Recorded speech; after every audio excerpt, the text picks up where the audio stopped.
Mas, Zionis itu atau Israel itu tidak akan pernah berdamai dengan Palestina. Tidak akan pernah. Itu apakah di kitab atau cuman pandangan manusia? Nah, itu adalah sesuatu yang di state dalam cita-cita negara mereka. Kalau Indonesia punya UD 45 yang merupakan cita-cita didirikan negara Indonesia, kalau Zionis Israel itu punya juga cita-cita negara mereka, yaitu mewujudkan sebuah tanah bagi orang-orang Yahudi yang mereka sudah gariskan tanah itu. Bahkan tanah yang mereka maksudkan tuh bukan hanya Palestina yang sekarang, tapi juga sebagian Libanon, itu mereka klaim tanah mereka. Besar banget dong. Iya. Dan juga sebagian daripada Mesir, Sinai itu juga termasuk tanah mereka. Besar banget. Dan sebagian Syam, Suriah. Jadi itu juga tanah mereka. Oh, berarti Suriah pun akan punya pikiran yang sama bahwa mereka akan next kalau dia besar disupport Amerika, disupport oleh sekutunya, dia akan sampai ke Syam. Next Libanon, Suriah dan sampai Mesir. ke situ. Makanya mereka ikut dalam perlawanan. Betul. Karena dari awal mereka sudah statement bahwasanya yang kami lakukan adalah gerakan keagamaan, bahwa kami yakin ini adalah tanah kami menurut agama kami dan kami tidak akan berhenti sampai itu terjadi. Maka mereka nolak tuh setiap percobaan perdamaian, pembagian wilayah dan segala macam. Mereka menolak semua. Enggak, kalau kita tarik tadi Ustadz bicara menarik tuh bahwa ini keagamaan. Betul. Oke. Coba kita stay di keagamaan. Boleh. Taurat kan? Taurat, betul. Taurat awalnya dari Taurat, Zabur, Taurat, Injil.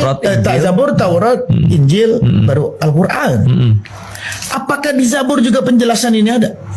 Di Zabur penjelasan, sebenarnya penjelasan ini sudah ada memang dari zamannya Nabi Musa. Nabi Musa kan bawa Taurat.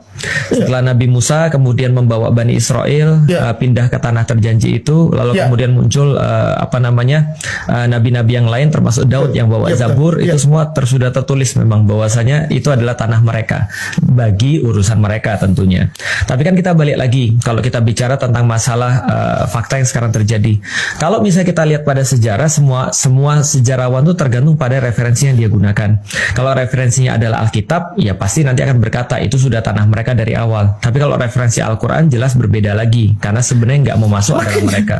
Kalau melihat pemahaman yang dimiliki oleh ulama-ulama mereka, kalau mereka sebut Nabi, betul. Kalau dia berpegang kepada kitab keaslian, mulai Zabur, Taurat, Injil, dan Al-Quran, pergeseran yang terjadi sampai kesempurnaan Nabi ke-25, artinya kalau dia turutin ini, ngikutin alurnya tanpa pemikiran politik, ini kan berarti ada unsur politik udah masuk. Pada saat itu kemurnian ilahi. Kan gak harus begini. Ya itu dia Mas. Tapi kan kita sudah tahu Mas, memang kalau mohon maaf ya, di dalam Al-Quran kita tidak pernah dianjurkan membenci siapapun, termasuk membenci Bani Israel ataupun Yahudi. Tapi secara sejarah mereka memang sukanya aneh-aneh Mas. Sukanya berkhianat, mereka suka membunuhi nabi-nabi mereka sendiri.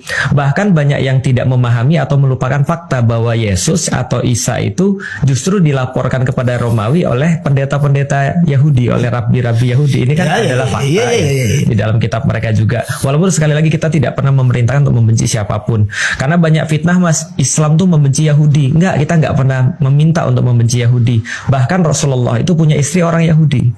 Nah itu adalah orang juga banyak yang nggak tahu. Nah bagaimana mungkin kita membenci orang Yahudi kalau ibu kita sendiri adalah orang Yahudi? Jadi kalau ditarik lagi mengenai keagamaan, kenapa mulai Zabur akhirnya lahir Taurat, lahir Injil, akhirnya lahir Al-Quran. Betul. Dan terus ditulis dia di situ bahwa lahirnya Nabi Muhammad, umur dunia adalah tinggal sepertiga. Memang ujung dari perjalanan manusia atau perjalanan semesta ini. Itu benar sih. Ya, kalau secara logika seperti itu Mas, karena Nabi kalau sudah ditutup itu berarti tugasnya sudah selesai. Ibarat kurikulum pendidikan, ini kurikulum pendidikan terakhir.